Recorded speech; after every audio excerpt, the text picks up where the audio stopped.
Բարու սրտեր ջան։ Համացանցում տեսա, որ Արփի Սարգսյանը նյութ է տեղադրել, որտեղ բացատրում է, որ Ղարաբաղից տեղահանված մեր հայրենակիցների համար վարորդականները այսօրվանից վերադարձնելու են այն մարդկանց, ովքեր զրկված են եղել։ Ու տեսնում են վրդովմունքները։ Ժողովուրդ ջան, եկեք մի բան հասկանանք, հա։ Կառավարությունը հիմար չի։ Ու դուք էլ ամենախելացին չեք, էլի դա հաստատ։ Չի կարելի ամեն բանը լսել ու միանգամից վրդովել։ Ուրեմն բացատրեմ։ Երբ որ կառավարությունը համաներում հայտարարեց այն մարդկանց համար, այն վարորդների, որոնք զրկվել էին վարորդական իրավունքներից, ըստ կառավարության որոշման, որ երբ որ մարդը զրկվում է, ինքը պարտավոր է գնա քննություն հանձնի, դա նոր որոշում էր 20 թվին էր, երբ չեմ հիշում։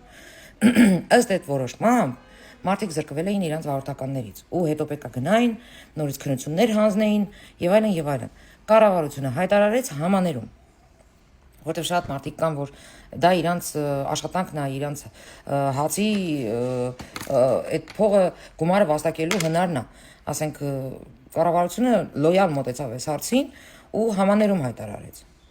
Հետո պարզվեց, որ ղարաբաղցիներին չի կարող տալ։ Ինչու՞։ Որտեղ Ղարաբաղը եղել է առանձին հանրապետություն, Հայաստանը առանձին հանրապետություն, Ղարաբաղցիները ստացել են Ղարաբաղից։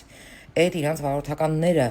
դա նույն բանն է, որ ռուսը գաստեղ զրկվի վարորդականից Հայաստանի հանրապետությունը իրան վարորդական տա։ Չի կարող այդպես բան լինի։ Այդ նույն ռուսը պետք է գնա Ռուսաստան, ունդեից ստանա իր վարորդականը։ Հասկանում եք։ Հարցը մանրամասն ուսումնասիրվել է ներքին գործերի նախարարությունում։ Ուսումնասիրվել է նաև հարցի առնչությամբ տեղահանումից հետո միգրացիայի ոլորտի լիազոր մարմին հասանելի դարձած տեղեկատվական շտեմարաններում առկա բոլոր տվյալները։ Արփի Սարգսյանը բացատրում է, որ միգրացիայի եւ քաղաքացիության այդ ծառայության հետ կապնվել են, բոլոր այդ դանիները ինչքան հնարավոր է հանել են, ղարաբաղցիների տվյալները ստացել են եւ որոշում են կայացրել ի օգուտ ղարաբաղցիների, որ իրանց էլ վերադարձվի։ Ասենք ստե նոր բան չկա էլի, այստեղ չեն բռնել հայաստանցիների իրավունքները սենց ոտնահարել ղարաբաղցիներին բարձրացրել։ Հակառակը այն ինչ որ Հայաստանի Հանրապետության վարորդների համար արեցին, նույնը հիմա ուզում են անել ղարաբաղցիների վրա։ Իսկ դուք դնում եք գրում եք բանա, անեն չա։ Խիբի ղարաբաղցին ստանա հենց այնց, իսկ մենք պետք է սենց դնենք, սովորենք, նորից գնանք հանձնենք եւ այլն եւ այլն։ Կամ ձեր տեղեկությունները կիսա տա, կամ էլ դուք չեք հասկացել Արփի Սարգսյանը ինչ է ասում։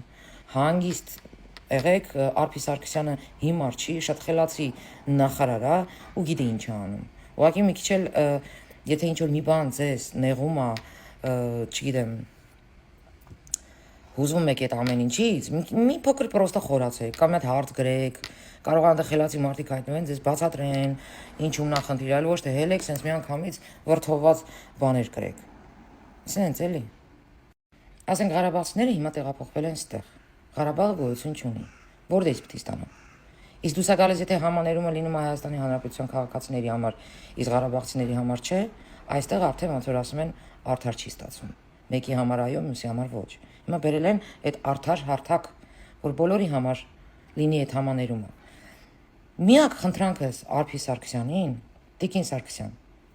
եղել են մարդիկ, որոնք զրկվել են իրենց վարորդականից, մինչ այդ 20 թվի թե որ թվի որոշումը, որ վարորդականի զրկվելուց հետո պարտադիր պետք է մարդը քննություն հանձնի, որ նորը ստանա։ Ես ձեզ խնդրում եմ, վերանայեք նաև այն հարցը, որ մինչև այդ որոշումը կառավարության եղել են մարդիկ, ովքեր զրկվել են վարորդականից, այլ ընտրանք չեն ունեցել հացի փող աշխատելու, գումար վաստակելու, թողե գնացել են երկրից։ Այդ ժամանակը, ասենք մի տարով են զրկել, մի տարին անցել է մարդը պարտավոր էր գնար իր վարորդականը հետ ստանար։ Ինքը այստեղ չի եղել որ ստանա։ Հետո մյուս որոշումն է դուրս եկել։ Այսինքն խնդրանքս նաև այդ մարդկանց որոշումները վերանայեք, որովհետև իրոք զանգում են ինձ էլ են խնդրում, որպեսզի ես բացաձայնեմ այս հարցը։ Այդ որոշումը իրենց վրա չի ազդում, ուստի համաներումն էլ իրենց վրա չի ազդում։ Ես ձեզ խնդրում եմ մի հատ վերանայեք նաև այդ հարցը, ինչ որոշումը զրկված անձանց վարորդականների վերադարձնելու այդ խնդիրը։ Մի հատ վերանայեք, խնդրում եմ։ Հարգանքներս, ժողովուրդ ջան, այսքանը։